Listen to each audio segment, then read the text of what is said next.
Welcome, everyone. Today's Tuesday, the 8th, 2025. We'll call this meeting. We'll start with the pledge of allegiance, followed by the invocation.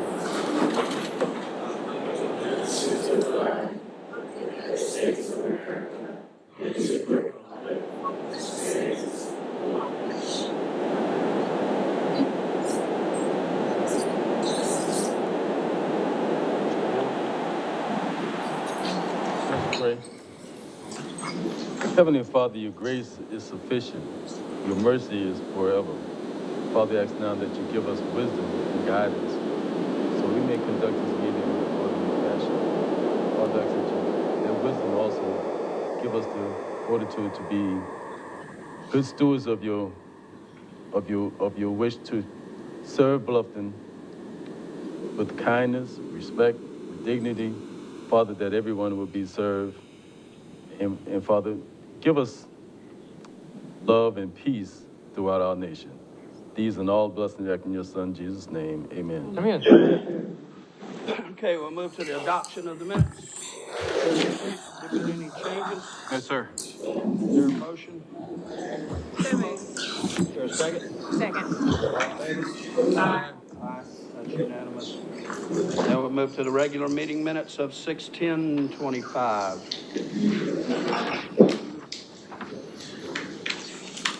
I thought that's what we just did. That's what you just did, yes, sir. Oh, it's just in the wrong place. All right, we'll move to presentation, celebrations, and recognition. Beaufort County School District Character Student of the Month. You got my thing down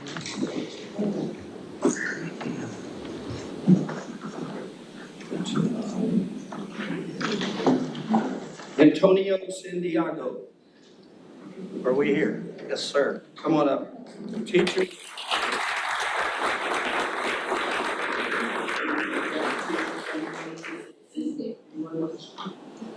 Come on up.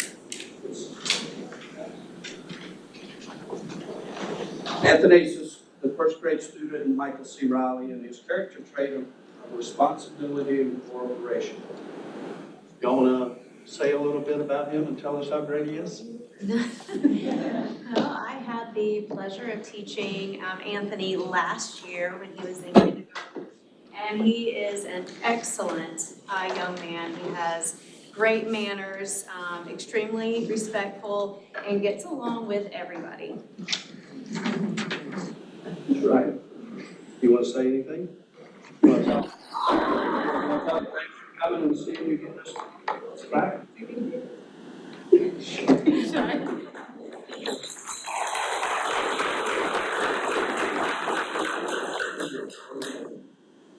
All right, you ready? 1, 2, 3. I got it. Thank you. Thank you. Here's a couple of special things that you really have to be special. Yeah. Don't lose them. Thank you. Oh, here. Got more. That's all we have up here, right? That's correct.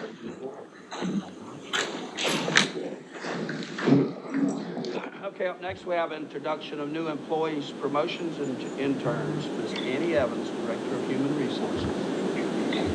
So I get to go first, and Don't look like Annie. I know, disappointing. Sorry. So I have Lindy in front of me. So with the beginning of the new budget year, Lindy was moved into a new promotion where she is the Director of Events and Venues. I think you're all very familiar with Lindy. She's been with the town for five years. And so we're excited to have her in that role. So as a new promotion, just bringing her back to introduce you and and talk about the promotion. So thank you. And I think, Chris, you're next. So next we have Paul Arventides. He was with us as innovation manager. He came to us from an incubator in New York State, has a great deal of specialized knowledge, and he is now the CEO of Don Ryan Center for Innovation. So, congratulations, Paul.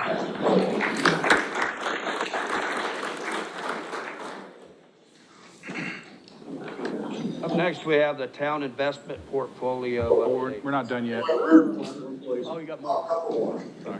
Oh, Larry didn't get up there fast enough, sorry. Sorry about that.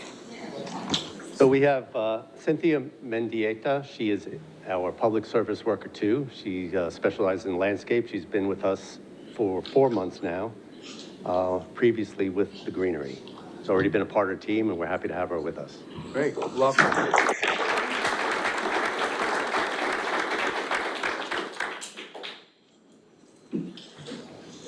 Good evening. I would like to introduce to you David Berber. He is a Garvey House docent. He's been with the town for about 4 months, and he has a Bachelor of Arts in Speech Communication from Georgetown University and was a logistics coordinator at the Arlington Soccer Association. Thank you, David. Garvey House docent. He was not able to make it tonight. And then we have a promotion. I'd like to welcome Leanne Linek. She is our Welcome Center coordinator, and she's been promoted to the assistant manager of the Welcome Center. Thank you.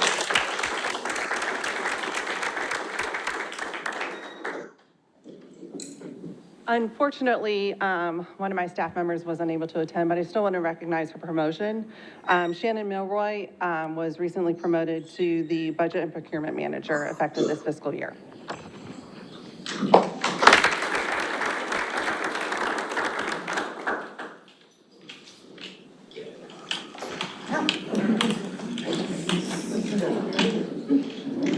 Good evening, Mayor and Council. Tonight, I have the distinct pleasure of introducing you to the town's summer interns. So here we have to my right Sharon Murray. She is the intern for the HR department. She is currently obtaining her bachelor's degree in accounting and HR management from the University of South Carolina. Peyton couldn't be with us tonight. He couldn't attend. Peyton Schrappen, he is in our public services department, so he's the the intern for the public services department. He is currently obtaining his high school diploma from May River High School. Zoe, we have Zoe. She's in our communications department. She is working as the Welcome Center intern. She is currently obtaining her bachelor's degree in political science from Anderson University. We have Dior. Dior's over to my left. She is our finance intern. She is currently obtaining her master's degree from Limestone University. We have Ryan Deegan. He is in our finance department. He is currently obtaining his bachelor's degree in financial management and accounting from the Clemson University. We have Ransom Albertson. He is also in the finance department, and he is currently obtaining his high school diploma from Choate Rosemary Hall. Okay, good. And we have Angelina Cardone. She is in our police department, interning for the summer. She is currently obtaining her bachelor's degree in sociology from the University of South Carolina Beaufort campus. So it is my distinct pleasure to introduce you a great cohort of summer interns that we have for us.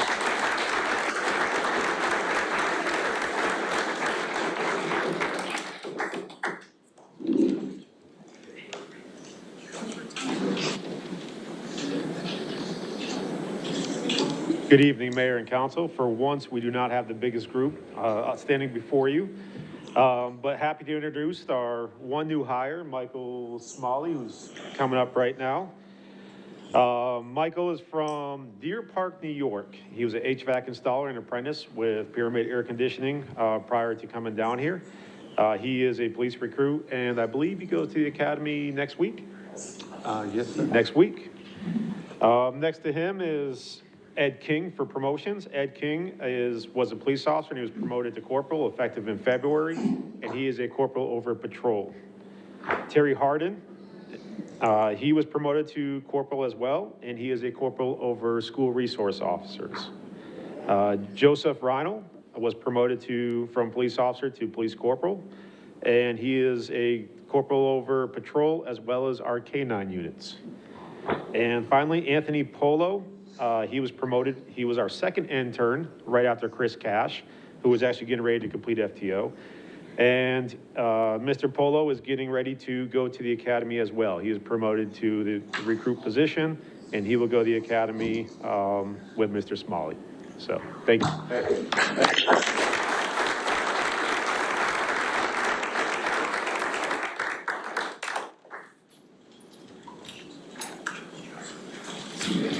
No more? Next, we have town investment portfolio update, First Citizens Wealth. Neil Chapman, Senior Portfolio Strategist and Grant Institutional Consultant.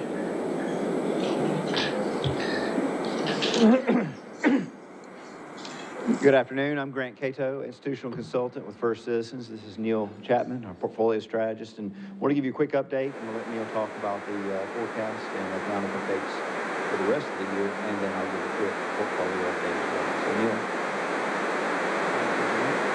Good afternoon, everyone. Thanks for letting us be with you. I'll start on page 3 of the materials. I think you may have hard copies. Yes, that page right there. So, I promise I won't bore you to death, but just to set the stage for what Grant's going to talk about as far as the portfolio, just give you an idea of what interest rates are and what the Fed's going to do. That's very important for your portfolio. So here on page 3, you'll see the Treasury yield curve.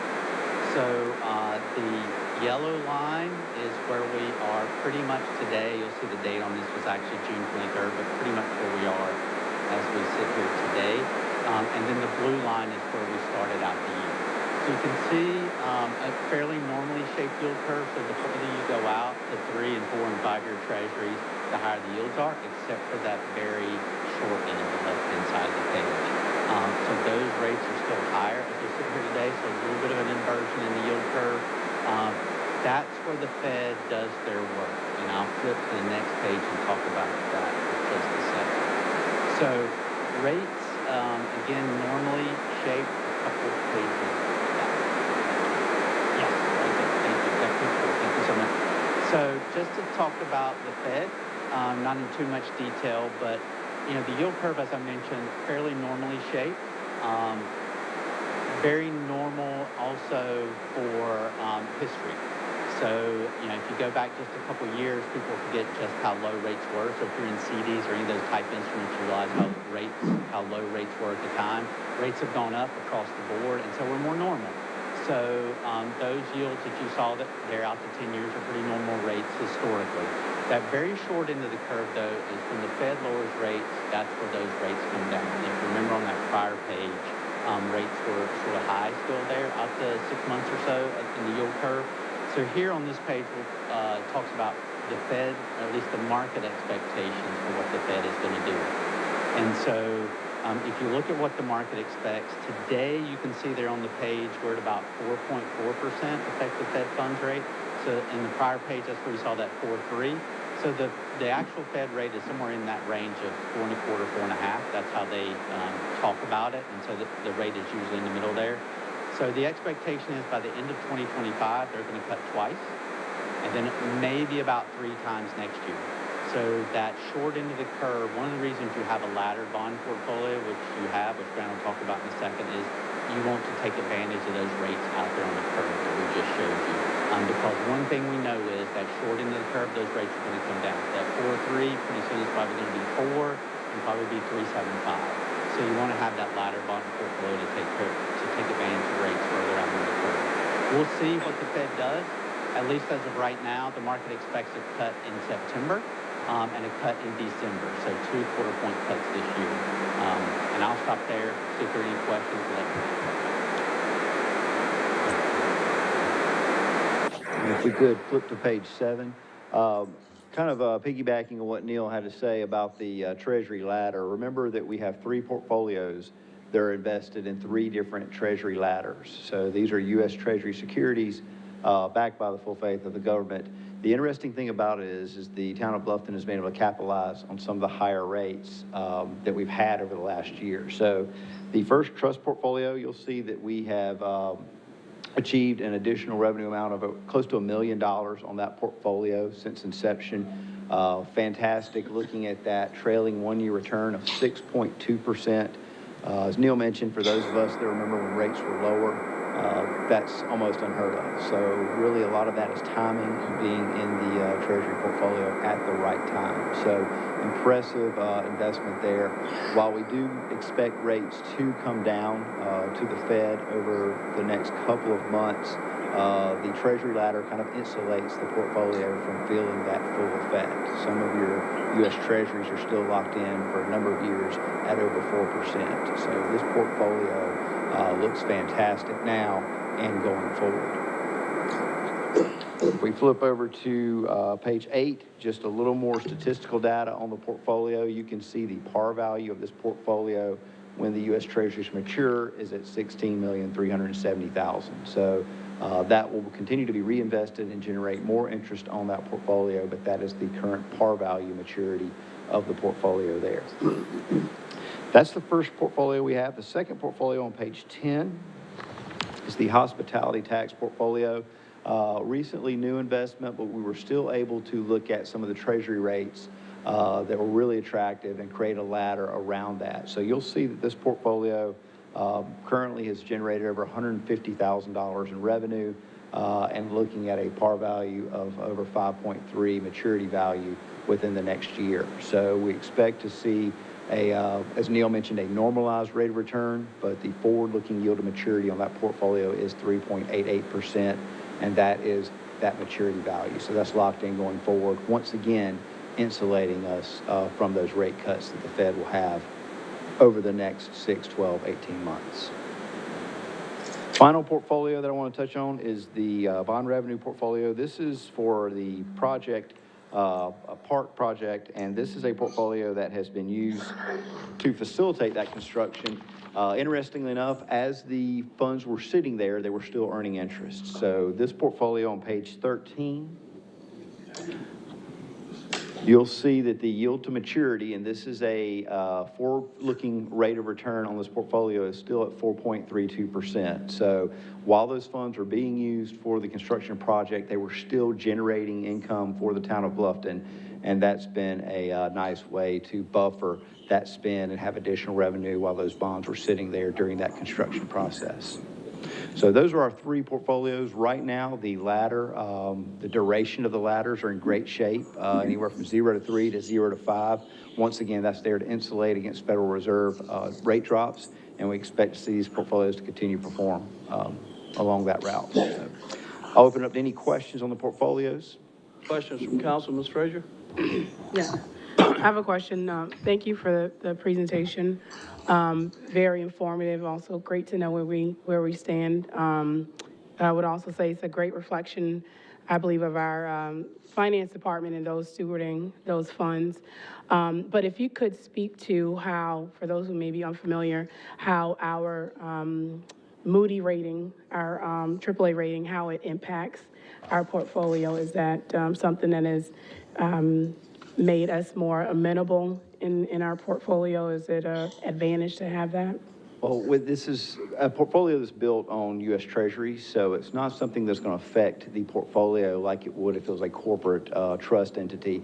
The one thing about having a municipality is that we have to abide by South Carolina Title VI, so that limits the scope of the investments you can use, and that becomes limited to U.S. Treasury bonds, bills, notes, and certain U.S. agencies. So that's not going to be as big of a factor as it would if you were outside and say a corporate bond instrument or a mix of those. So. Thank you. Mr. Wood? I'm good, sir. Thank you. Mr. Hamilton? Thanks for your great presentation. I don't have any questions, but I do think that you're making us look good. The market's making us look good. Yeah, Chris has done a great job at the timing, and that's been fantastic. So, I share what Mr. Hamilton said.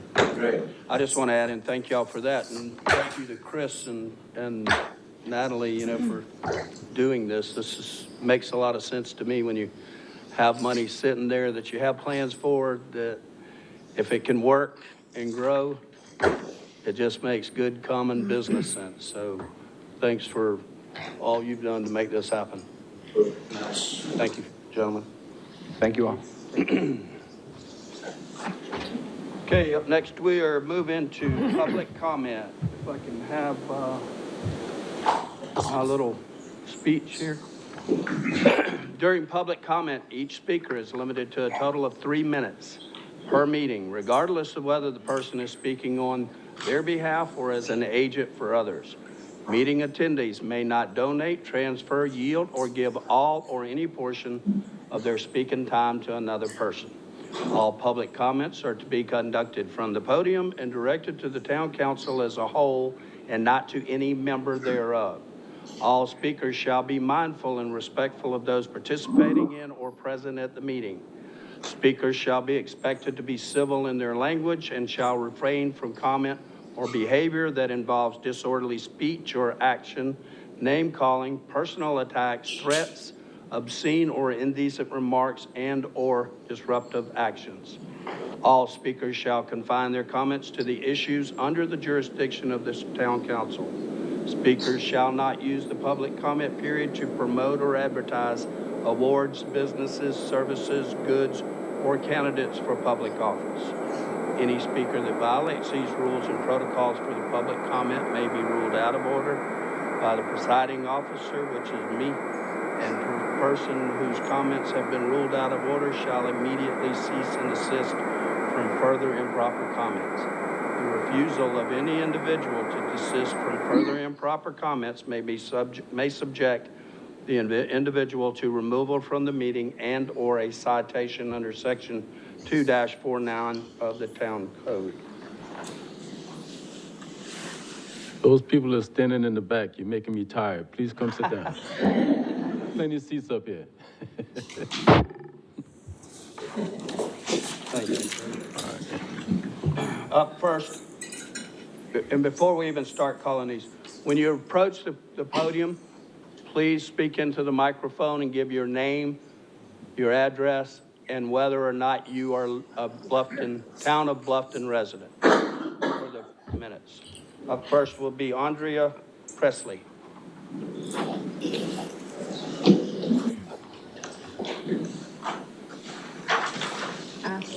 My name is Andrea Presley. I live at 21 Pinecrest Way, and I live in the town of Bluffton. Mayor Toomer and council members. I live in Pinecrest community that borders Bluffton Parkway, Masters Way, and H.E. McCracken Circle. The Pinecrest Golf Owners representative presented our community with development plans for 360 apartments, 1, 2, and 3 bedroom, entering and exiting on Masters Way and McCracken Circle, consisting of 628 parking spaces per their plans. Safety is a major concern in this area. Masters Way and H.E. McCracken Circle already struggle to support current volumes of vehicle and pedestrian traffic from Hilton Head Christian Academy, Low Country Boy and Girls Club, and facilities for the Beaufort County School District. Roads are beyond capacity and unusable for residents during school days during the early mornings and late afternoons. In addition, a new hospital and medical pavilion are in construction in this area. Traffic from Masters Way and McCracken at some point will enter on Buckwalter and Bluffton Parkways. Based on the traffic study collisions from map on 2021 that was taken from the town's website and the February 2025 Bluffton Parkway corridor study, which we have attended, these areas are a major concern. The infrastructure of roads to maintain the amount of traffic in this area has not caught up with the residential and commercial development that is caused driving, bikes, pedestrians with safety issues. The controversial 5B project may or may not eliminate some of the traffic is questionable. Adding more traffic to the same area is impossible to understand why putting more traffic in that area. Should the plans to build 360 apartments be presented to the town council of Bluffton, I respectfully request your consideration of no apartments, at all. This area cannot withstand the additional traffic the apartments would bring to this area. Thank you for your time and allowing me to speak today, and thank you for all that you do for our community. Thank you. Up next.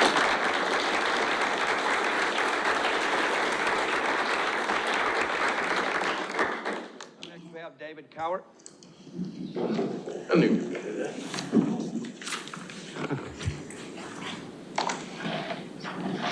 David Cowart, 23 Pinecrest Way, Bluffton. I am a Blufftonite. Mayor Toomer and council members, thank you for this time. I appreciate it. A year ago, my wife and I bought property here. We came to Bluffton. We were walking around one day in the rain, and in about 20 minutes, we looked at each other and said, I think we could live here.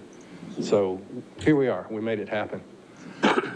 But I have concern about what Andrea just mentioned, the golf course development. It will change a 480-plus single-family development into apartments and change the character of the development forever.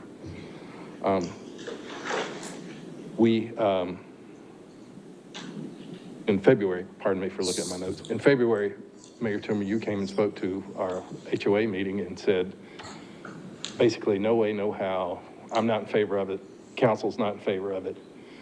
But since then, there have been rumors spreading that at least 2 members of the council, I'm not asking who or whatever, I'm not here to spread rumors, I'm just letting you know that's what's going on in Pinecrest right now. Clarify that, if you will. I didn't, it's 2 members, what? 2 members of the council are now expressing support for the development. That's the rumor. I say rumor. That's why I wanted it clarified, because I didn't know. Yeah, no, it's rumor. I'm not here to, hey, raise your hand, show me, I'm not asking that. But in addition to that, what Andrea Presley just mentioned, traffic issues and all the rest of it, it's not what we bought into. I wouldn't have moved from Atlanta to here to move next door to apartments. It's just that simple. Anyway, again, I bought my house as an investment. Today, I have numerous Pinecrest homeowners. Anybody want to raise your hand, stand up? Thank you. Thank you. The vast majority, we have we will share the information later, but we have internal numbers that say the vast majority of homeowners are against the development of the golf course. We also have a letter from Shell Hall stating their opposition to it. So several of the communities around Pinecrest are expressing their opposition to it as well. And we'll be glad to share that letter with you guys later. So we ask respectfully, hopefully your original commitment that, no way, no how. And I understand things change, but, we just ask that. I hear you. I have no clue what you're talking about, because my knowledge on the situation there has not changed. I'm not been notified of anything other than what I told you then, and that's Again, fact. I don't know what the rumors are, but that's the fact. Yeah, I appreciate that. Thank you for your time.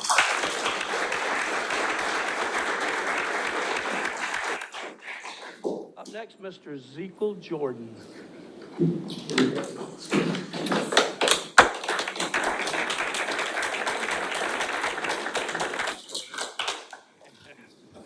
Thank you. I'll be short and sweet. I live First next time to, for everything. yeah. I live next to the New River Trail, okay, linear trail. Let her get your name, Zeke. Zeke Jordan, Address. 3792 Okeechobee Highway. And that's not in the town of Bluffton. No, sir, it's not in the town of Bluffton. We're just making on the Okay? record. It is adjacent to the linear trail on the Dale Webb side of 278. Not 278, 46. Yeah. I own a 2,600 foot of that trail is my property line. It's used very little for anything other than troublemaking. I've had people from across the street have come on my property from those apartments and done $26,000 worth of damage to equipment. Beaufort County Sheriff will verify that. They caught them all, 10 of them, and their express reason for doing it was there's nothing else to do out here. All right.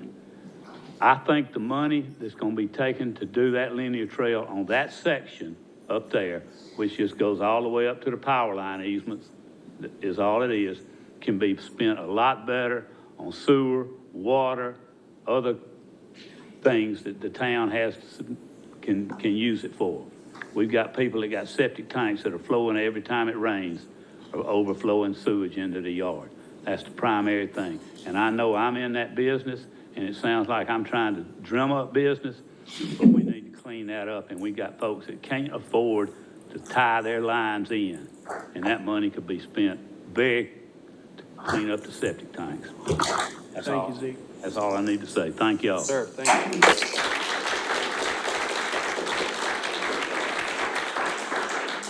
Up next, we have Miss Sharon Brown. I don't see her.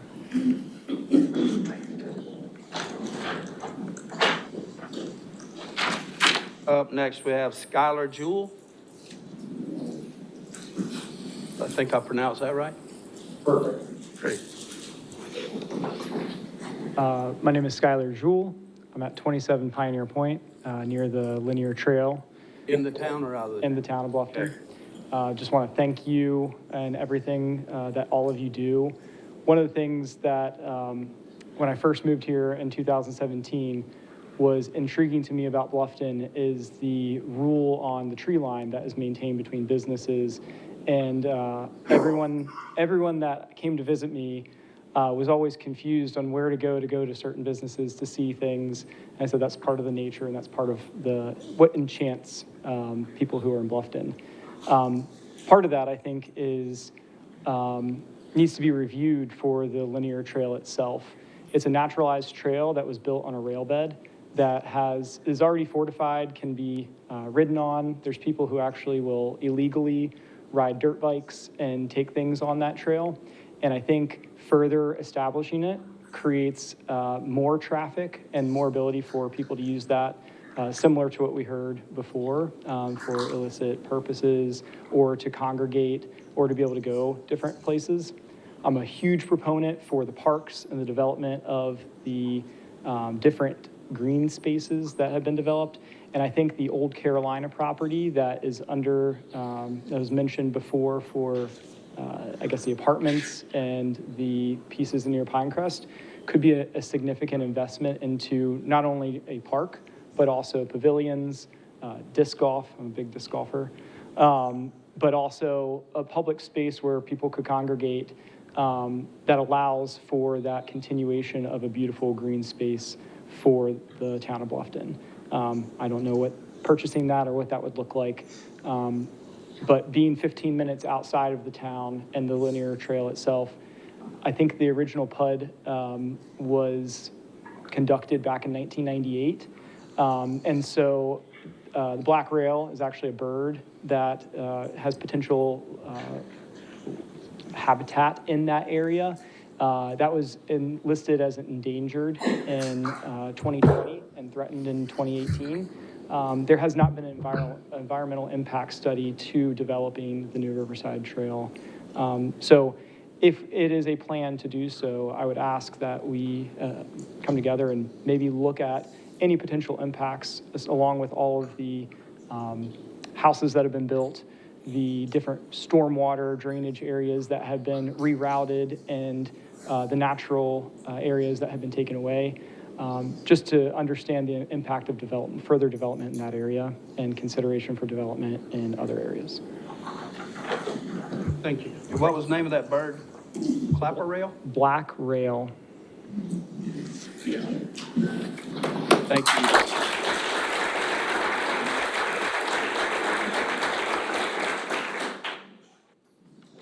Up next, the one and only Mr. Emmett McCracken.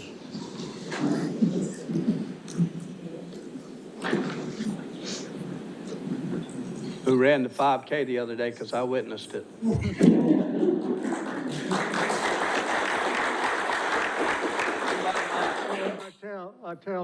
Well, anyway, Mr. Mayor and members of council, I'm Emmett McCracken. I live at 58 Stock Farm Road.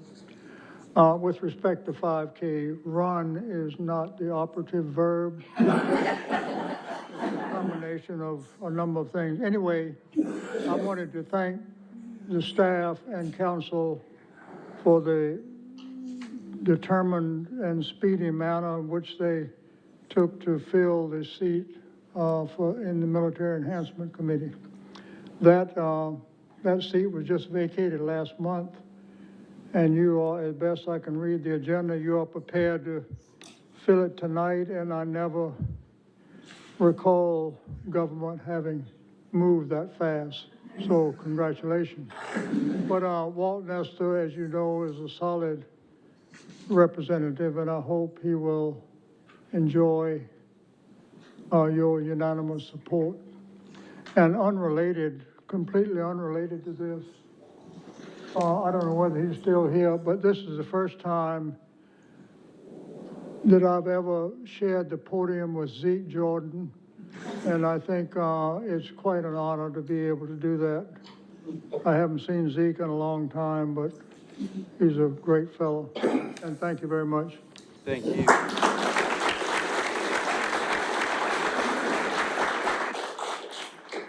Up next, we'll have Miss Laura Sterling.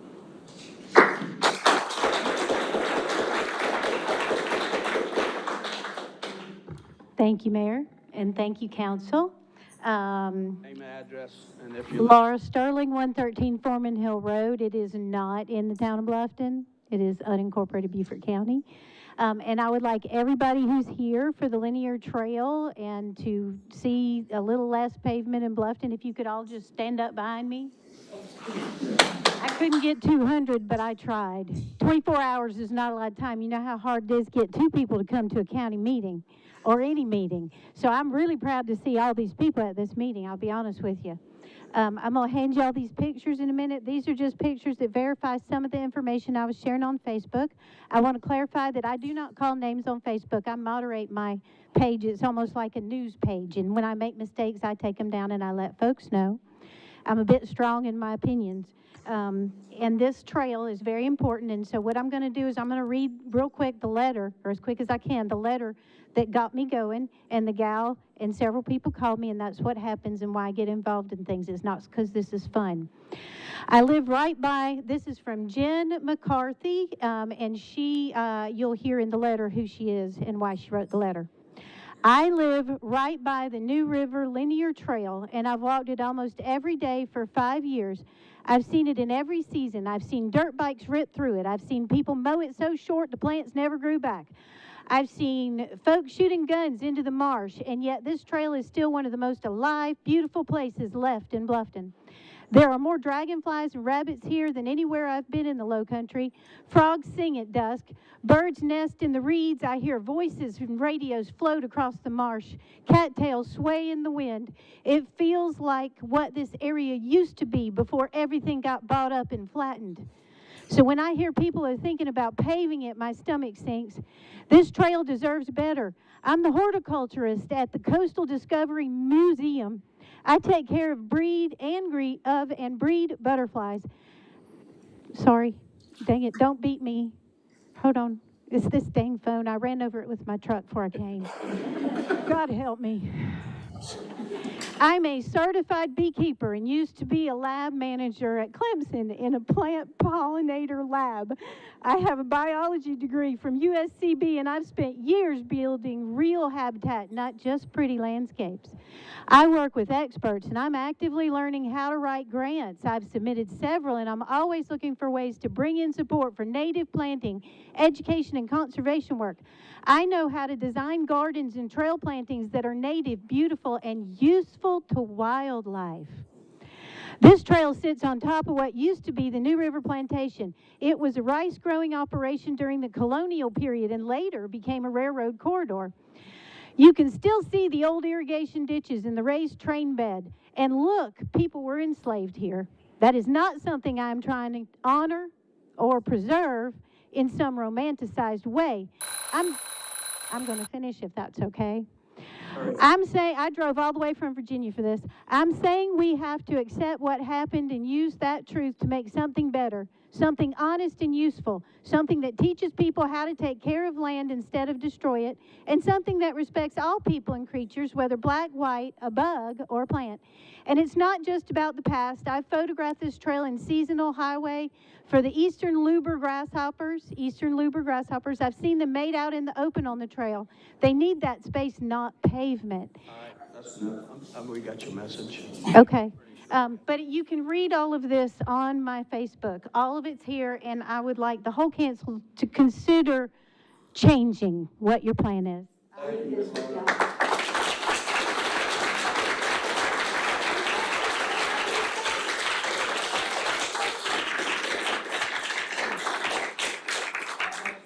Kim Conti. I think you put it, Conti.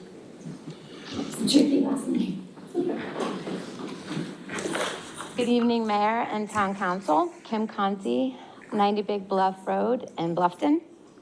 Not in the town, though, correct? And I am here to share that just last month, your former town manager, Mark Orlando, and the elected officials there passed an organic land management policy. It's the first in the state for South Carolina. And selfishly for me, you know, I would love the same protection for this magical town and place that we are lucky enough to call home. All of these people really seem to care about the environment and protecting what makes Bluffton special. And that's why we want to work with the town to adopt similar safeguards. The good news is our state rep, Bill Herb-Kirschman, is 1,000% on board after the policy passed. We met at his district office, and he committed to take Hilton Head's policy and turn it into statewide legislation. So the goal is to switch from chemically dependent land management, like using Roundup, and switching to focusing on soil and protecting ecosystems and endangered species like the bird. Unfortunately, right now, the town of Bluffton is using Prosecutor Pro. I mean, the name kind of describes how naughty it is, but for example, Roundup, glyphosate is at 12%, Prosecutor Pro, glyphosate's at 50%. And with glyphosate, the EPA was forced to release a report that glyphosate harms or kills 93% of the total list of endangered species. So it's something that we really need to get in front of. I'm consulting with the town, working with Bill. The goal is to make it safe for everybody, regardless of zip code, to go to a park, walk on a sidewalk, and be protected from these chemicals. And we're working with your amazing town staff. We have 3 organic parks currently online for the town of Bluffton, and they are beautiful and stunning, and the kids can roll in the grass, the dogs can eat the grass, and everybody benefits. So we really just want to work with the town to get this done. We're working with Site One, the chemical distributor, that is pushing back, but we've seen this all around the country. We've been doing this for a decade. And if you look at Central Park, it's stunning, and it's been organically maintained for over 4 years now. So if we can do it there, we can do it anywhere. Thank you.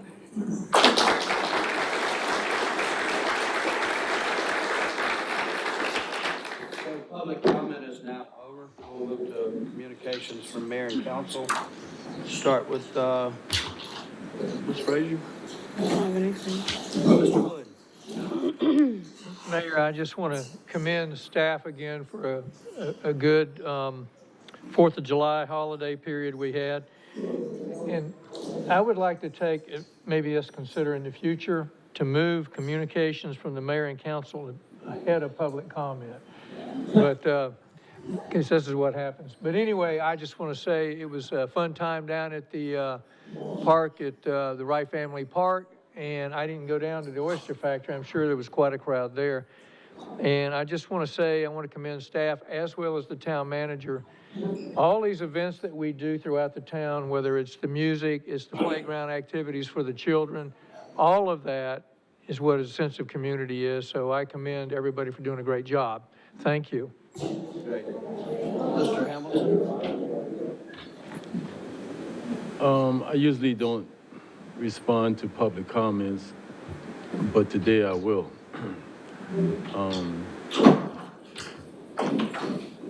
Nextdoor and Facebook and other social media has turned into a playground for anything and everything somebody having a bad day will use. So those rumors that you heard, sir, please consider them rumors, okay? Thank you, sir. All right. Thank you very much. That's all I have. Ms. Burton? Well, I had a few things, but unfortunately, most of the people that I think it was going to answer, hopefully some of their questions left. I might still call in Heather. I want y'all to know my stance on it has not changed. For the record, I'm going to go on that and say what Fred said. But I know this New River linear trail is not on the agenda, but I thought it would be worth trying to get Heather to answer some of these questions that came up. Obviously, a lot of people do have concerns. I know that this is something that has been the plan for a long time, long before I sat in this seat. So Heather, do you mind just giving a quick history of when? Sure, I'm happy to. And I know many left, but if they're still listening to the playback, we do have a CIP story map on our website that has a summary of this project listed there under New River Linear Trail.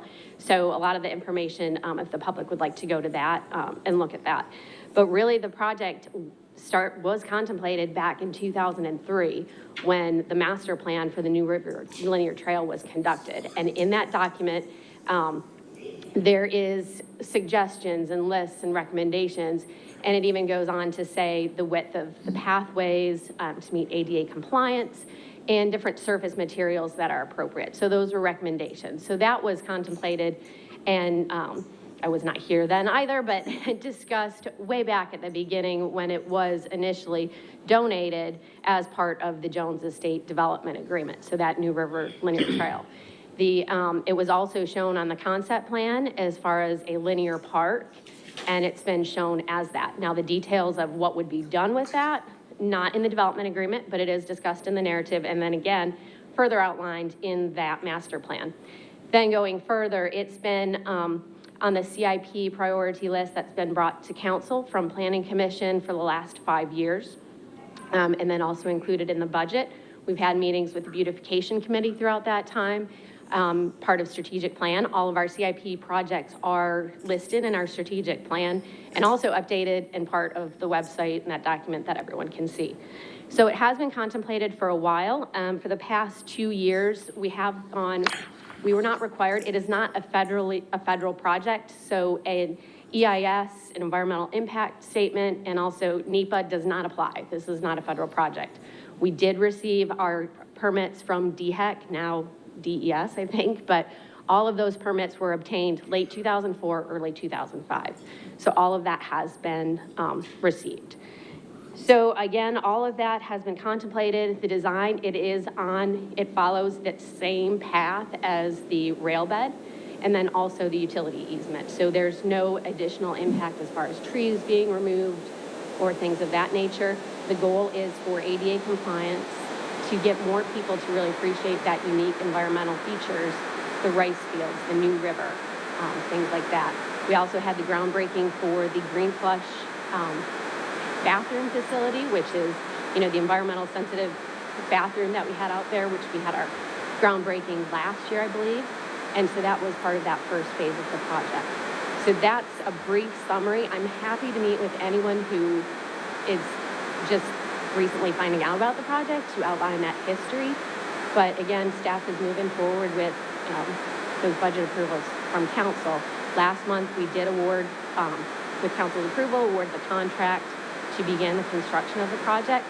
Funding has been allocated, and we also received funds from grants and also our state foundation.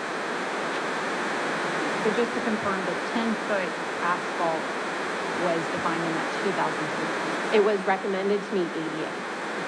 And then obviously we had a lot of public comment and concern tonight. Have you experienced that in meetings? No, I actually have not. Like I said, the project has been just contemplated for a while. Really, quite honestly, since I've been here, it's always been contemplated. It is a big project. It's over 3.2 miles of pathway. So it is a big substantial project with a cost to it. So to my knowledge, I have not received feedback such as tonight. Thank you. And then one last question. Will the pathway be used by the power company that you mentioned? I mean, They do have an easement, so we've worked with the power company, and they've actually contributed cost-wise because we've had to design some upgrades to the bridges and the crossings and to meet their needs as well. So yes, they could use portions of that. and to confirm, they have an easement to maintain and cut those trees? In certain areas, yes. In certain areas. And are they responsible for also cleaning up any mess that they make from that? Yes, I believe so. Okay. Thank you. I appreciate it. 10-foot pathways, is that something that we do in all the trails? We try to meet a 10-foot pathway for our multi-purpose paths whenever we can, yes. Okay, and That's the recommendation. And why do we think 10 foot is the number? That was the recommendation in the plan. That's just best practices, what's been recommended. And I believe that's currently what exists at this point. Is that something that can be less in certain areas? I'm sure it can, certainly. It also allows for bikers and walkers to pass each other going both directions in a manner without having to put anybody at risk. Because you technically have 2 lanes of travel. You have one going one direction and one coming the other direction, and allows a bike and pedestrian to pass each other on each side without creating a conflict. But the multi-purpose paths that are built along the parkways, they're 10 feet as well. That's a pretty standard size for multi-purpose pathways. Okay, so most of the concerns that I heard tonight was paving the pathway, and the other concern was protecting some maybe what might be endangered species. I know we probably did a workshop years ago. It's my recommendation that in the future, when we're going to do something like this, that we do a workshop and send out notices to not only the people that's 10 houses away, but maybe throughout the entire communities, because this trail is not just used by people who live there. It's for probably all of Bluffton, maybe all of Beaufort County. So we got to get the word out a little bit more intensely so that we don't get this kind of response because nobody seems to understand or remember. And this is not to say the staff is not doing a great job. I applaud what you do, but I know that it's almost like Facebook and next door again. Sometime you gotta feed the noise. Okay. All right. Well said, I agree. Okay. All right. Yes, and certainly, and we're trying to, at least because the project has been underway for so long, put out more information and educational materials as far as what is going on in that history. And yes, I certainly, we've, I think, changed already how we do workshops and make sure that we bring all CIP projects to you, just whether it's a workshop during our CIP workshop meetings or a workshop at town council. So, yes. Thank you. Thank you. Go ahead. Thank you, Heather, for giving the clarification, and for Councilman Burden for asking for that. I know a lot of people had that. We often disagree, and I think that's a good thing about being in politics, that we can and still be friends.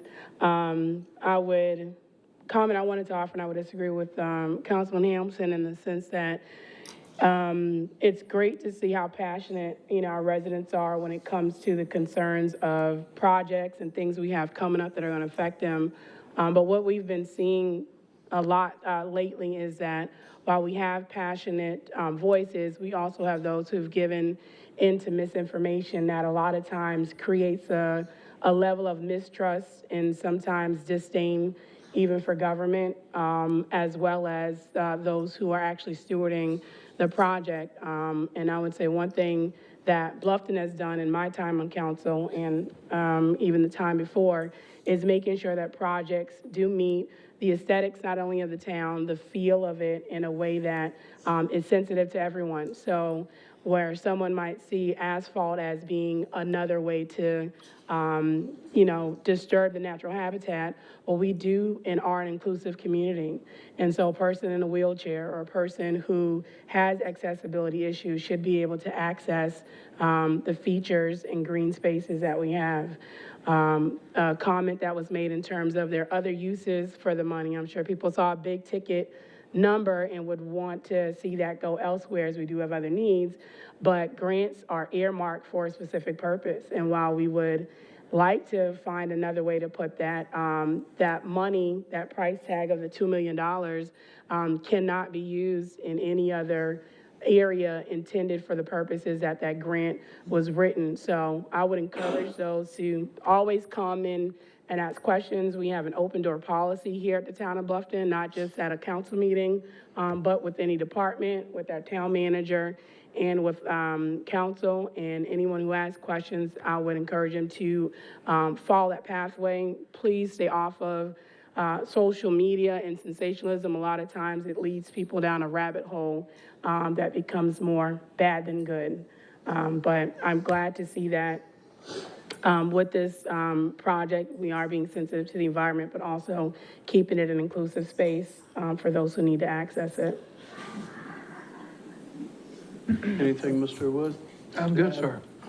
I just want to say, that this all kind of blew up starting on Friday, I guess, Thursday or Friday or something is when I first got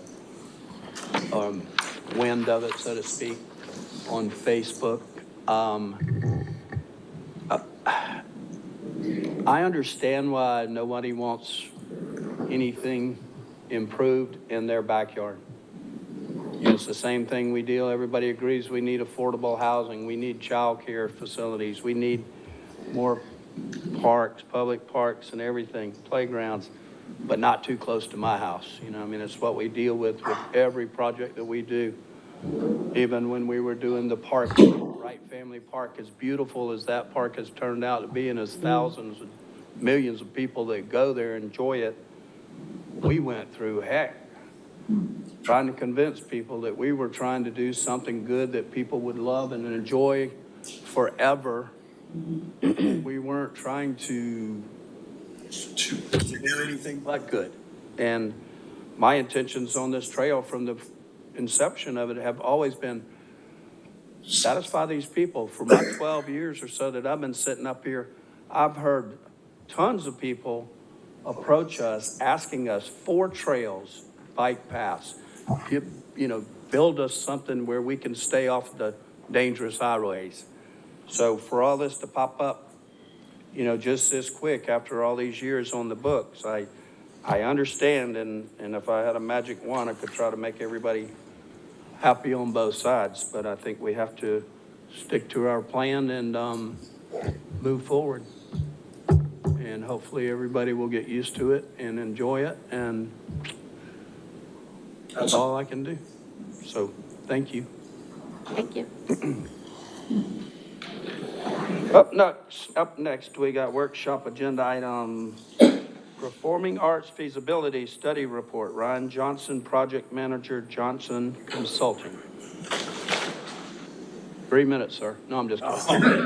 That put me under some pressure. Good evening, Mayor and council members. Ryan Johnson with Johnson Consulting.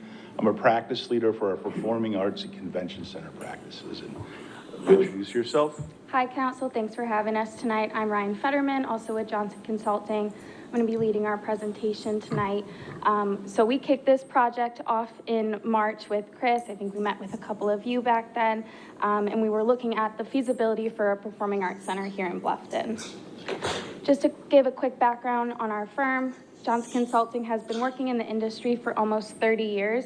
We have extensive experience across the country and internationally.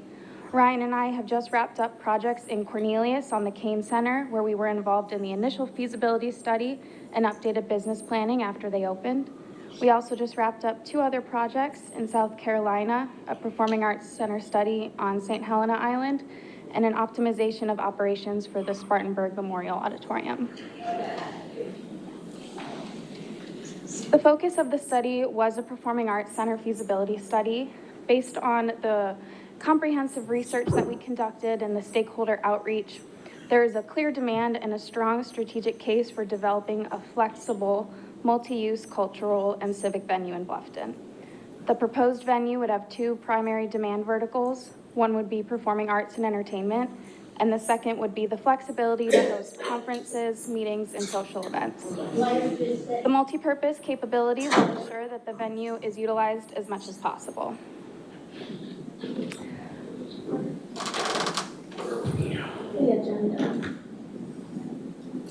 Just to give a quick overview of what I'll be sharing with you all today, we're going to go through some key observations from our market research, stakeholder engagement, and case study analysis, all of which have informed our recommendations for something here in Bluffton. We'll conclude the presentation with some next steps on advancing this project, and Ryan and I are here to answer any questions that you may have.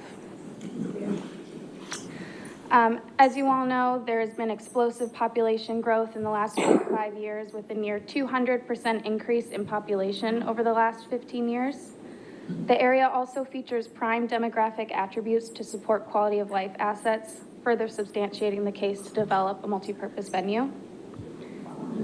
We took a deeper look at consumer behaviors often associated with civic event venues. Bluffton is highly affluent, and residents are active in fundraising, volunteering, and attending live theater, demonstrating a strong base for potential demand in arts and cultural engagement. Understanding which existing venues in the region may complement or compete with a new facility is essential to evaluating the project viability. For instance, while USCB is planning a large new arena on its campus, the venue will primarily serve university athletics and campus-related programming, limiting its availability for broader community use. Currently, most meeting and event spaces in the Bluffton area are hotel-based or smaller venues that were repurposed for weddings and other small social gatherings. High-quality event spaces are largely concentrated in Savannah and Charleston, leaving Bluffton with limited local options. As a result, Bluffton lacks a large, versatile, air-conditioned indoor venue, highlighting a clear market gap and a strong opportunity for a new facility to meet unmet demand. Bluffton residents are traveling out of Bluffton for arts and culture events currently. 10% of visits to the Arts Center of Coastal Carolina and 6% to Johnny Mercer Theater come from Bluffton, showing about 8,500 Bluffton residents traveling outside of the community to attend these events. This is citing a clear opportunity to serve local demand. Bluffton residents are already engaged in the arts, but patrons lack a strong hometown venue to go to.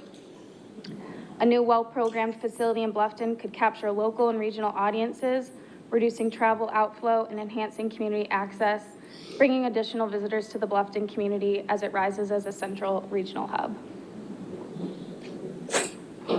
Successful venues often incorporate multi-purpose, flexible designs with technology-forward features. Notably, the HEB Performance Hall and the Coastal College of Georgia Center for the Arts, which is currently under construction, feature advanced seating technology that allows their main event spaces to easily transition between theater-style seating and flat floors, offering the ability to have banquet-style events, consumer shows, and the like, maximizing functionality and broadening their market appeal. Since March, over 30 organizations were engaged as part of this study, representing a wide cross-section of Bluffton's cultural, civic, and business communities. A clear consensus emerged that there is a strong demand for a high-quality, flexible event venue that can support a wide variety of uses, from community functions to large-scale events. Many noted they are leaving the area and taking their spending with them due to the lack of suitable local options. In addition, respondents highlighted the importance of a consistent, high-quality programming calendar with compelling ticketed events to draw both local attendees and regional visitors. This dual-purpose approach would allow Bluffton to better serve its own community while establishing itself as a cultural and entertainment destination in the region. In our report, we detail these 6 case studies, and I want to highlight 3 that offer especially relevant findings for Bluffton. The Kane Center for the Arts in Cornelius is located in a suburban community outside of Charlotte. It's similar in size and growth trajectory to Bluffton. The project was made possible through a highly successful capital campaign that drew strong community support, highlighting the role of local engagement in both funding and programming. The Peace Center in Greenville is a nationally recognized venue that demonstrates the transformative economic and cultural impact a well-executed performing arts center can have on a community, and underscores the long-term potential in investing in a signature venue. The College of Coastal Georgia Center for the Arts, as I said, it's currently under construction, but it's a particularly close comparison to the recommendations for Bluffton, especially in terms of scale, design, flexibility, and target audiences. Based on our market research, again, there's a clear opportunity here to develop a Bluffton venue. Based on the case studies, Bluffton can expect a diverse demand anchored by arts and entertainment. Primary uses would be ticketed performances, concerts, conferences, private events, and social gatherings.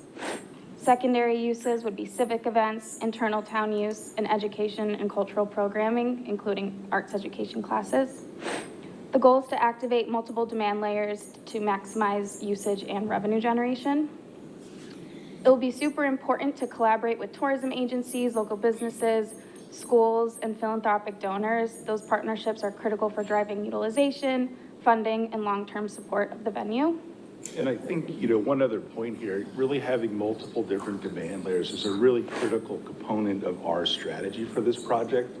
Right now, the arts organization is very active. They don't have a home, but there's not necessarily enough events or activity on their own to sustain a performing arts center. So that's really why we're focusing on that multi-purpose opportunity. So you can have the arts and entertainment as one pillar, and then also really looking at conference and social business as another.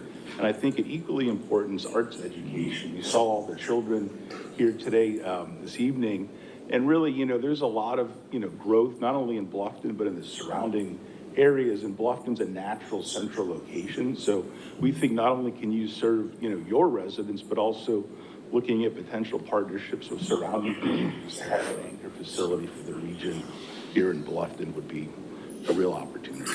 Absolutely. So what we're recommending here is a multi-purpose arts and events center. The main performance hall would be 10,000 square feet. It would be able to seat about 600 patrons for a theater style, and with the flat floor for a banquet event, we could have 800 attendees or fit 50 booths for an exhibition type of event.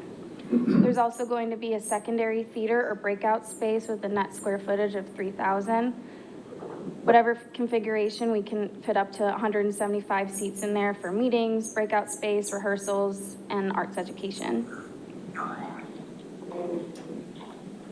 Based on the program we just put forth and the demand strategy we described, we're forecasting that the projected demand and attendance for a new multi-purpose arts and event center in Bluffton is going to, in year 5, generate a total of 226 events. Year 5 is typically the year of stabilization for these types of venues as they ramp up and get on the map.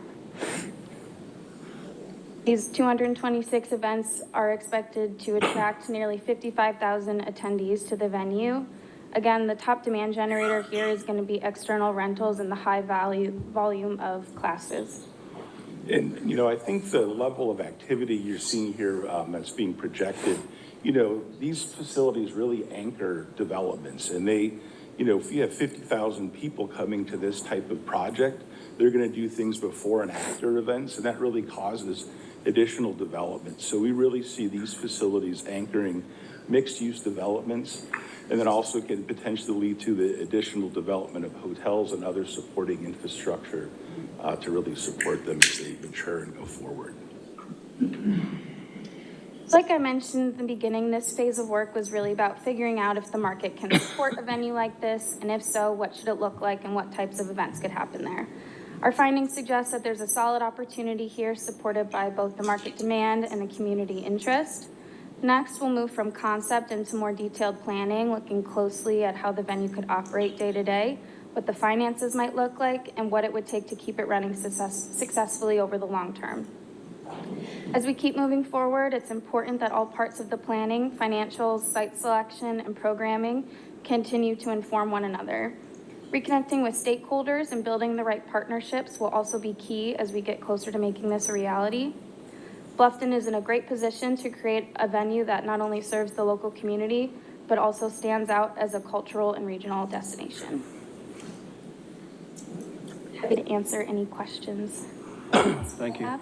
Ms. Burton, any questions? I do have some. Thank you for your presentation. First of all, do you have an estimated cost on what you proposed?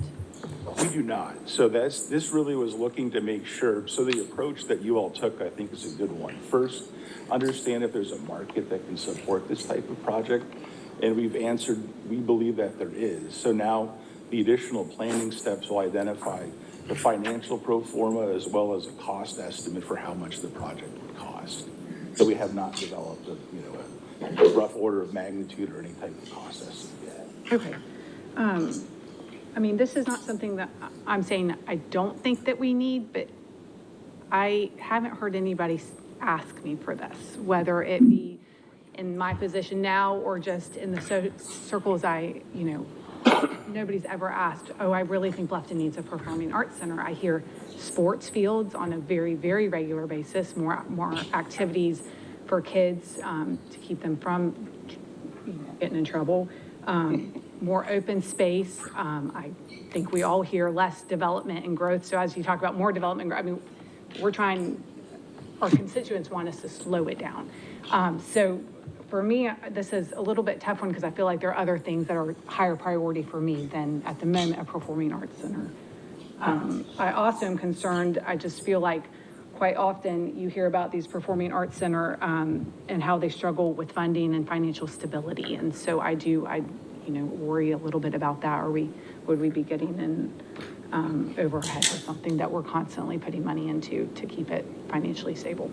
And just to address that point, if I may, I think it's really important too, as we develop, a financial pro forma, that'll really indicate, the financial, obviously performance, but those demand verticals that I talked about, it wouldn't be just serving and, generating revenue from arts and entertainment.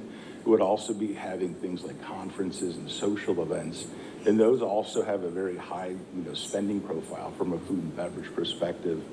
And then also, I think it's really important, there's a lot of wealth in the community, as Ryan has alluded to. So, really doing a capital campaign, there's a lot of grants that are associated with these. So I think developing the funding strategy about how you put together the capital stack to fund it, and then also having the philanthropic effort to develop a reserve or a fund that could help offset any, risk to the town for any operating subsidies that might be. Have some of the other projects you've worked on, they've done that, which is...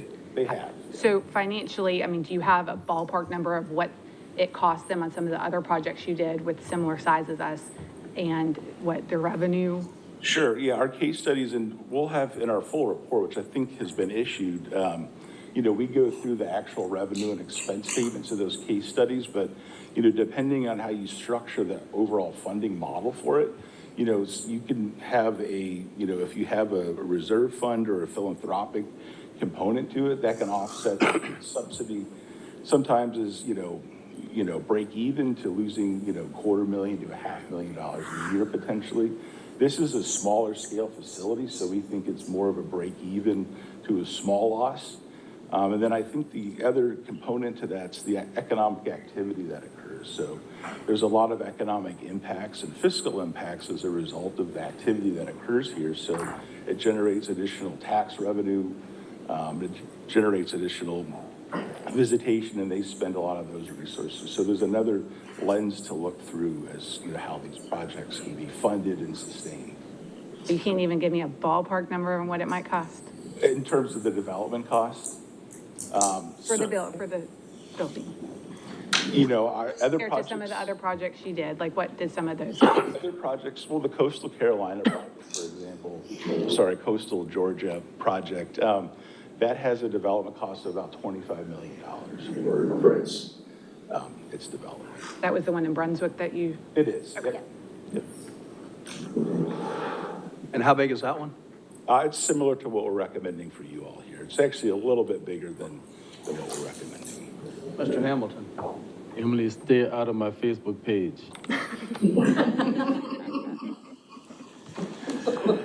We on the same page, Emily.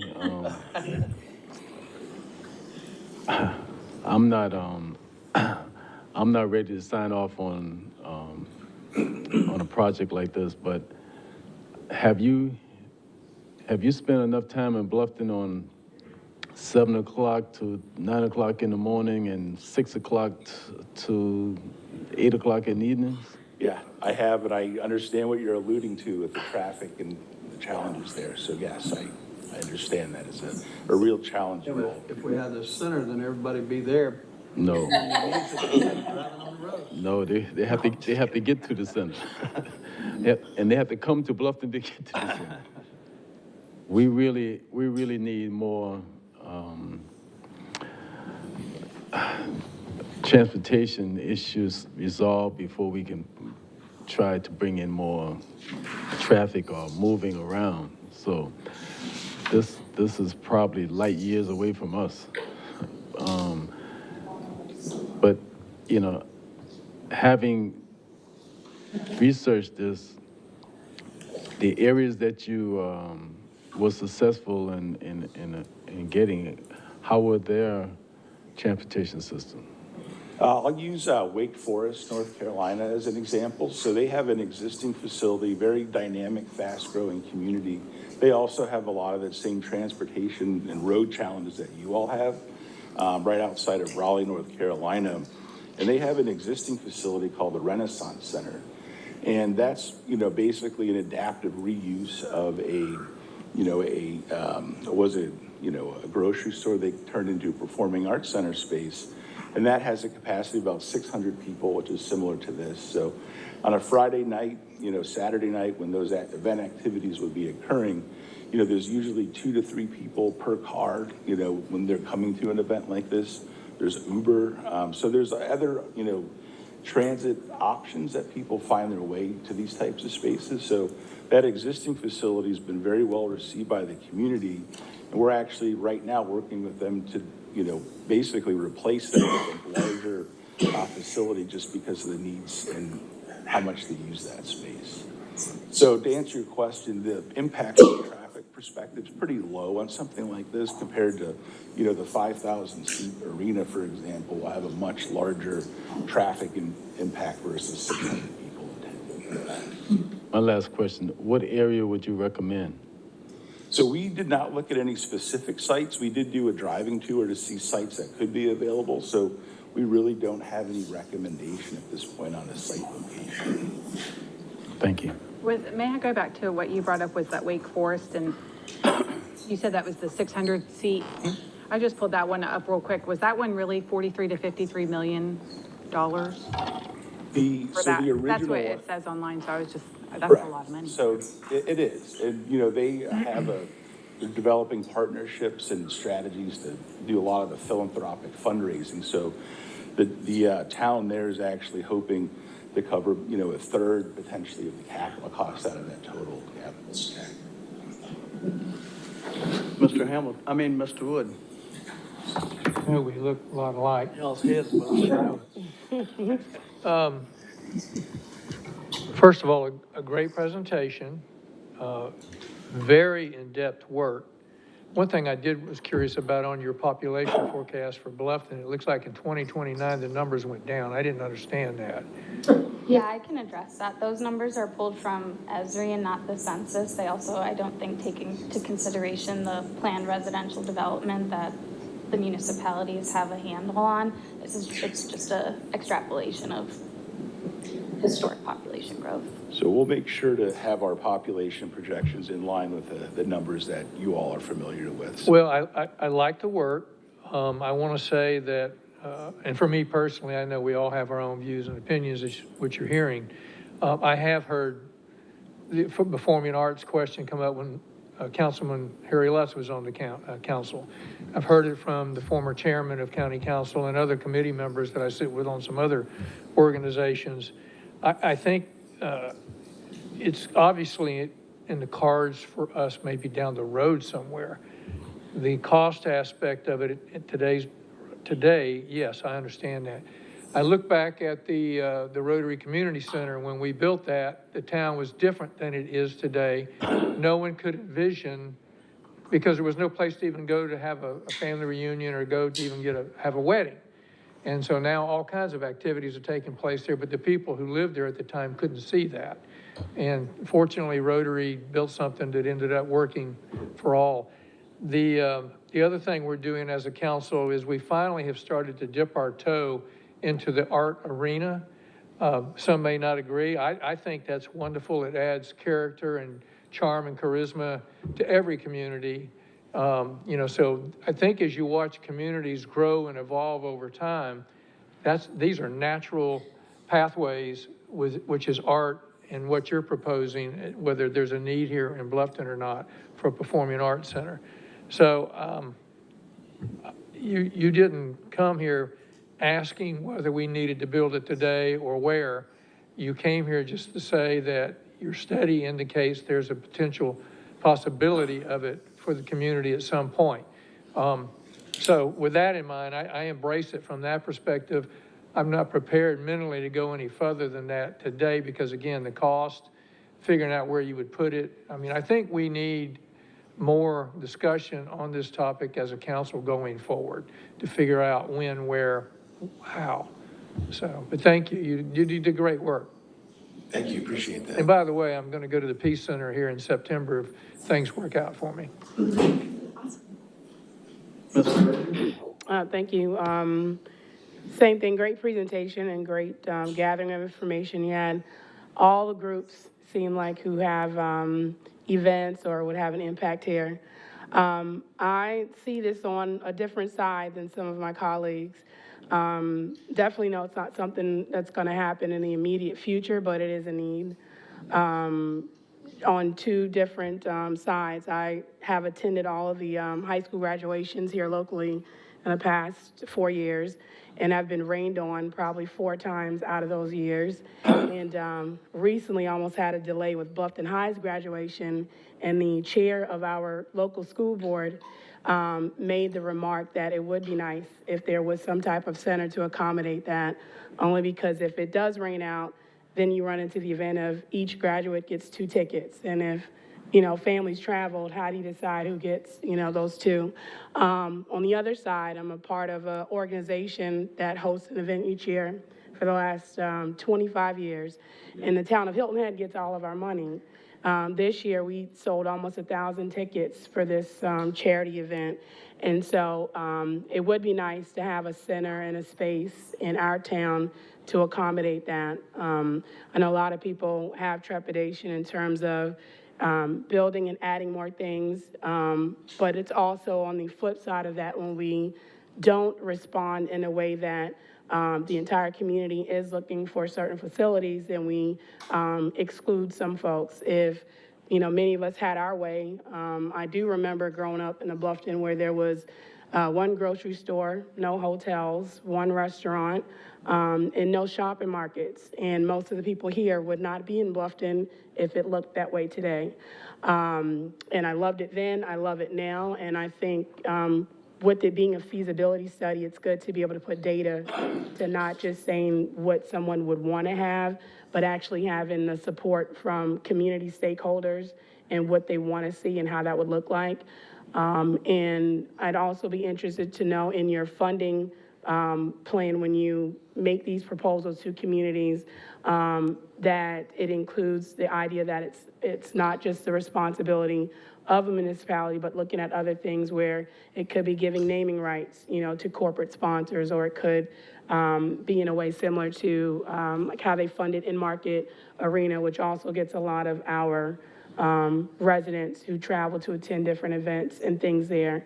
And only question I had is, you mentioned it briefly, but this is more than just a performing arts center. Is this a flex space of some sort? I remember hearing when we had a presentation before about it. Yeah, so originally the feasibility study was focused on performing arts, but our first day here, I think we quickly realized that there just is a need for graduations and indoor space. There's a ton of fundraisers and just other social gatherings that there's no indoor space here in Bluffton. And so I think that's why we're really focusing on that flexible seating technology that we talked about, because this space would be able to host live performance events with a theater style and then convert to a flat floor for any type of event that you guys might need to have. And I think one benefit of that, as you look at your shoulder seasons for tourism or when hotels are a little quieter, to be able to bring in a conference that could generate a couple hundred room nights for some properties in those slower months is, I think, a real good diversification strategy. So you're not so dependent on leisure tourism specifically. Thank you. Go ahead, Mr. Wood. Yeah, she just reminded me, and my wife, if she's watching this, would kill me if I didn't say it, but you're talking about Hilton Head getting our money. One of our granddaughters came in from Nashville on Sunday, and she's part of an ensemble. She's high school, and we went to some plays on Hilton Head last year, and they are locked in, I say locked, they have to stay at USCB dorm, and it's like a 6-week program, and what they do is they work, and you can't go visit them. They don't let you visit them. You can't interrupt them. But anyway, they were putting on some plays on Hilton Head. So my wife's already spent a lot of money buying tickets to take a lot of people to Hilton Head. So thank you, Bridget, for reminding me of that. Here. We had to start somewhere when it was mentioned, off and on for 30 years. I've heard people talk about it for years. So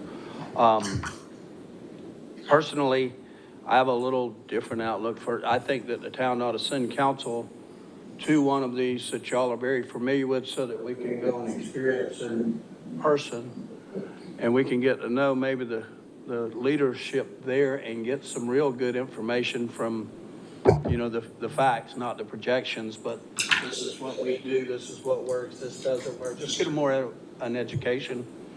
And I feel like there is a need, there is a growing need, and it will be here. If it's not enough now, it will be someday. And I also feel like with the growing of the Hardyville area, you got Hilton Head, the tourist industry there, what we have here, the area in Hardyville growing so much that we have leadership now that we actually like each other, we get along, and I'm really excited about possibly doing something together. It's more of a regional thing instead of all of the weight, whether it's right here or whether it's, no matter where it is, it could still be a possible joint venture with the other municipalities, and we could do something even bigger and better than what you're proposing, without breaking the bank, so to speak, or putting a large burden on our, we don't want to raise taxes. So we got to figure out how to pay for it and how it can pay for itself. In my opinion, everything that exists needs to justify its existence. So Understood. thank you, but we had to start somewhere, and I'm sure Chris will finish up with you guys, whatever we have left to do, or whatever we'll discuss more things and move forward. Great. Well, thank you all. Very much. Thank you. Appreciate it. Thank you. Okay, up next, we have a formal agenda item of consideration of a resolution of support for a child care and early learning project utilizing the tri-share funding modeling. Chris Forrester. So good evening. It came out of a work group from the Soloco committee. They charged Olander with the chairing of the subcommittee, and he has a short presentation for you today, and hopefully we'll get your input on a potential resolution. Thank you. All right, good afternoon. I'm very thankful that the council and the mayor has given us an opportunity to speak to you all regarding the tri-share model. It's very important for us to know that 90% of a child's brain development takes place by the age 5, which is absolutely mind-boggling, 90%.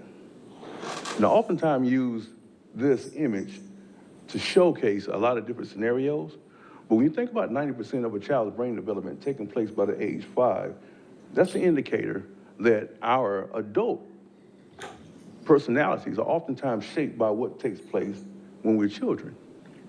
But what I find even more interesting is we understand that 95 or 90% of brain development takes place by the age 5, but only 5% of state funding goes toward early child education.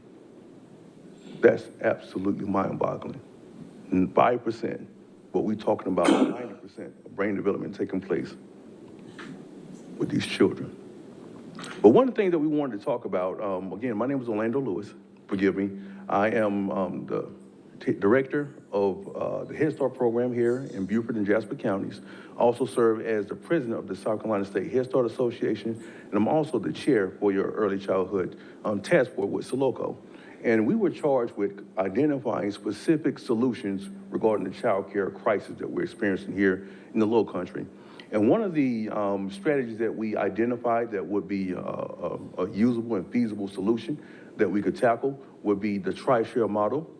And here before you, we just want to talk about what the tri-share model is and how it would benefit our local community.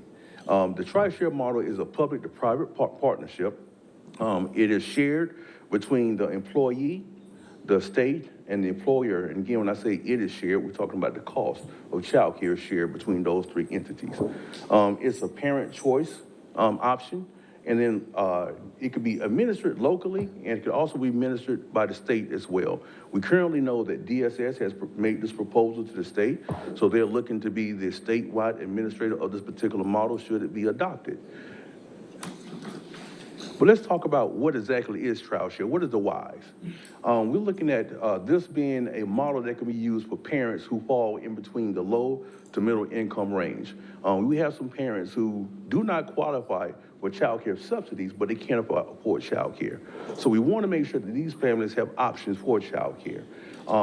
We also look at this as being a positive employee retention and attendance option as well. In terms of if we have employers who participate with this particular model, this could be a way how we can enhance retention and attendance at job sites.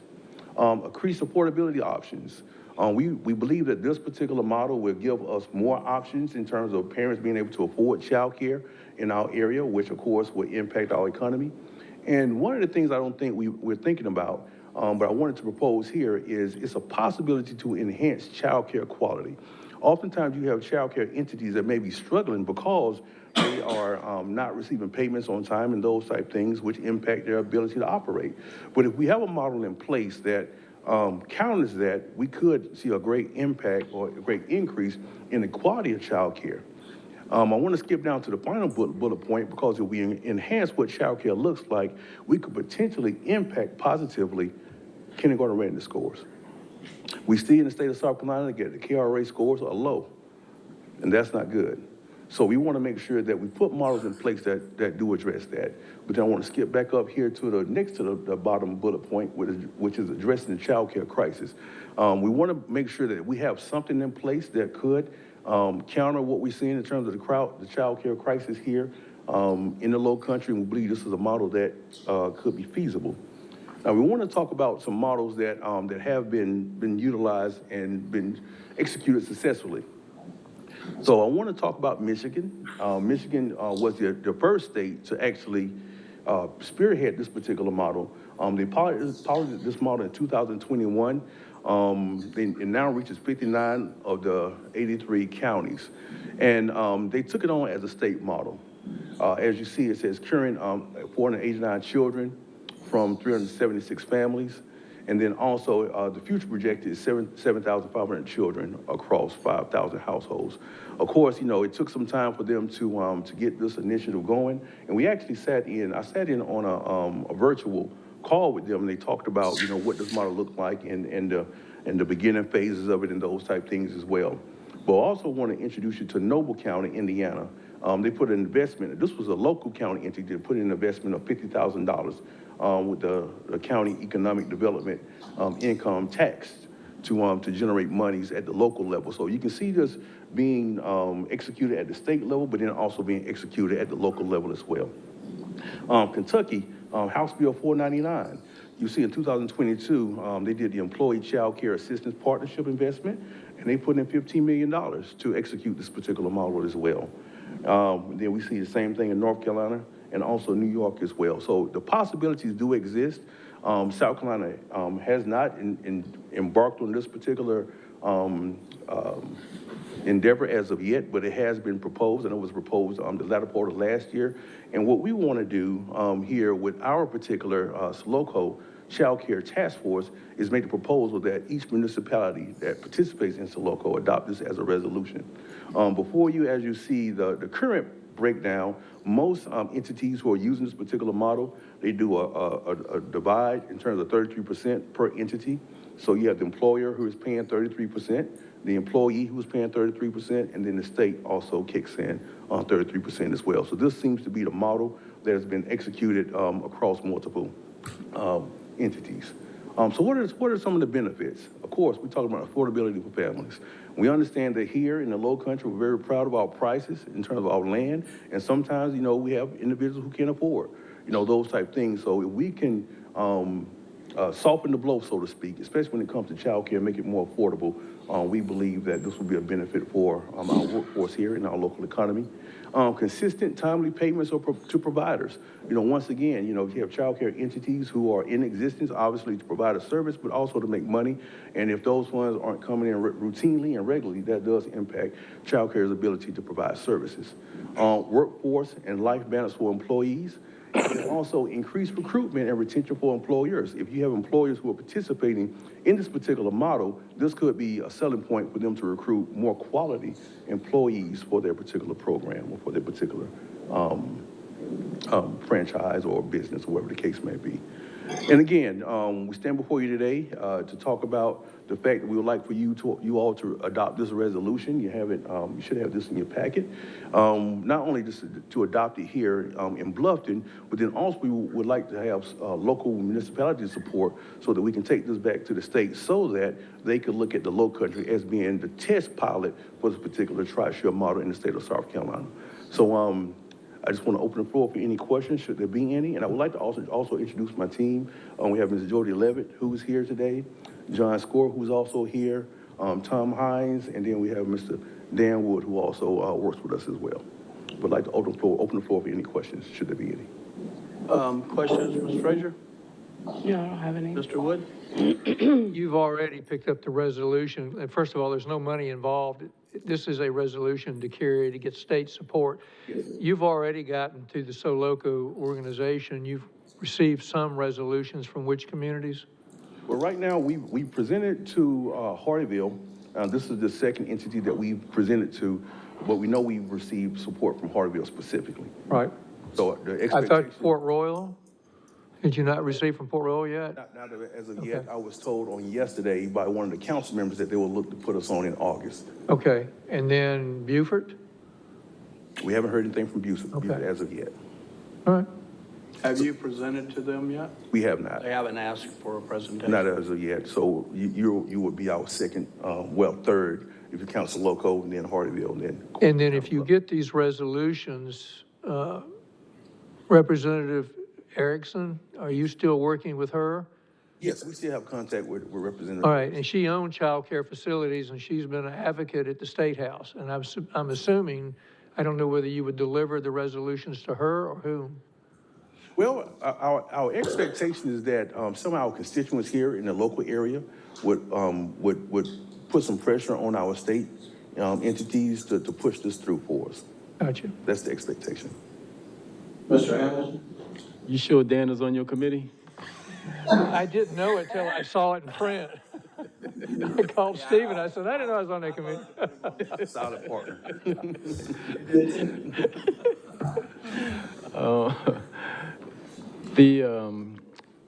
The tri model that you said would have to work, that's the state, employer, and the employee.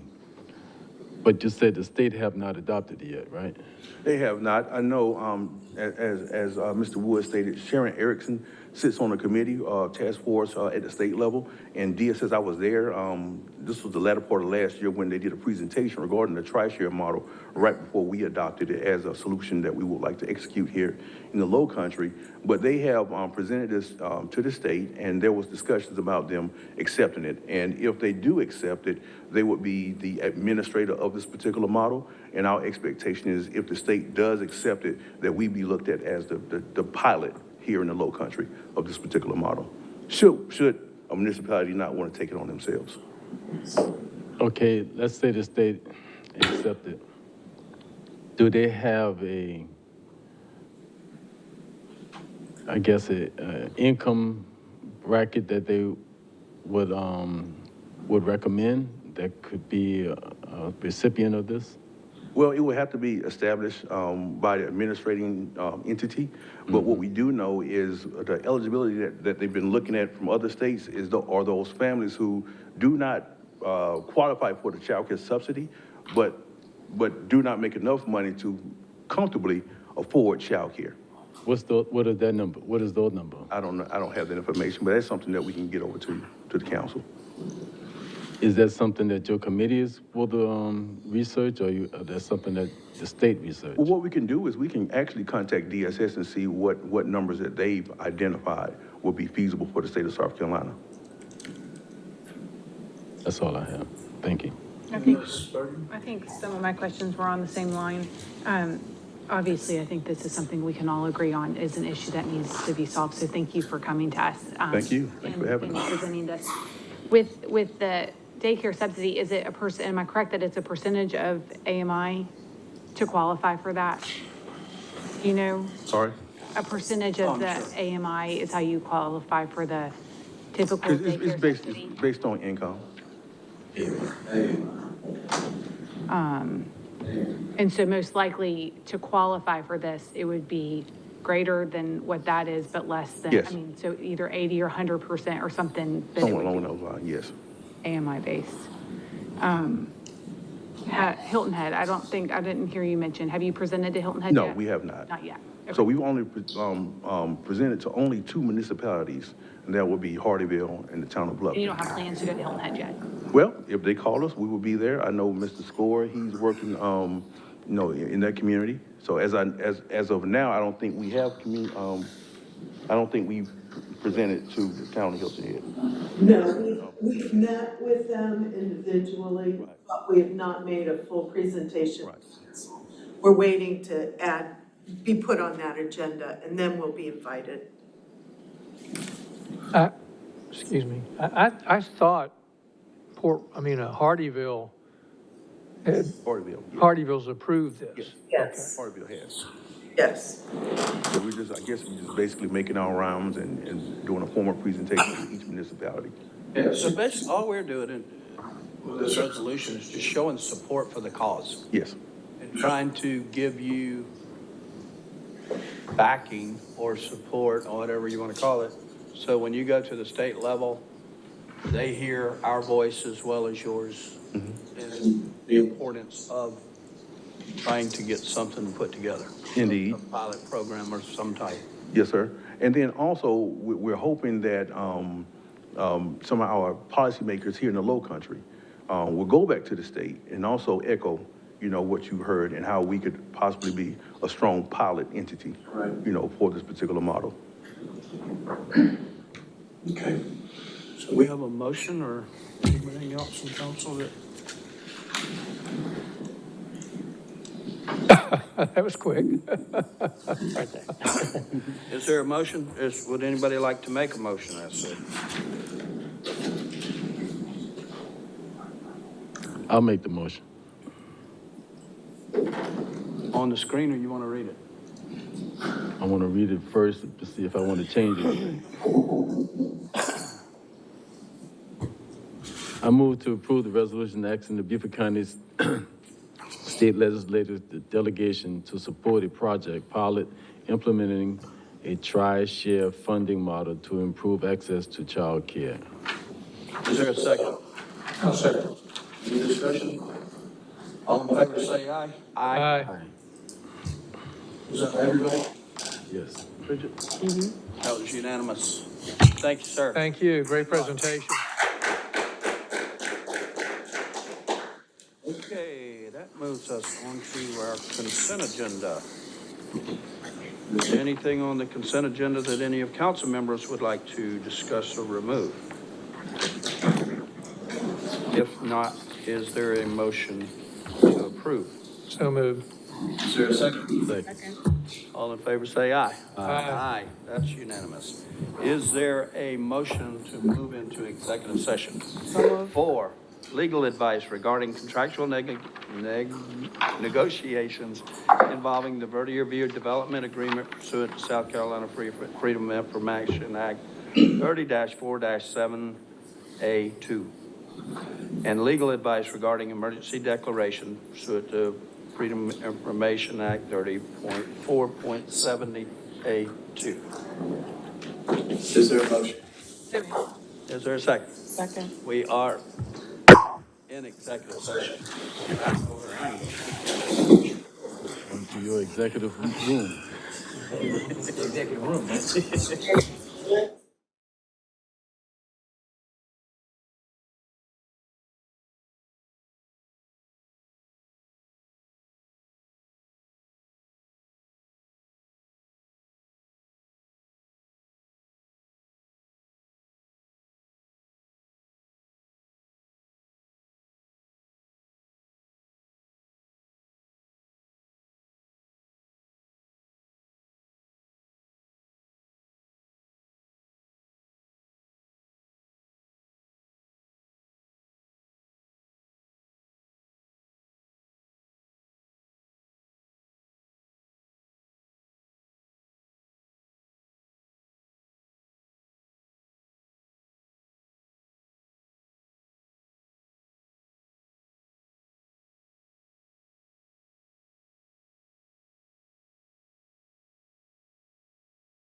We'll take it. So is there a motion to adjourn?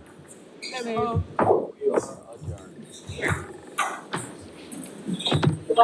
don't forget them.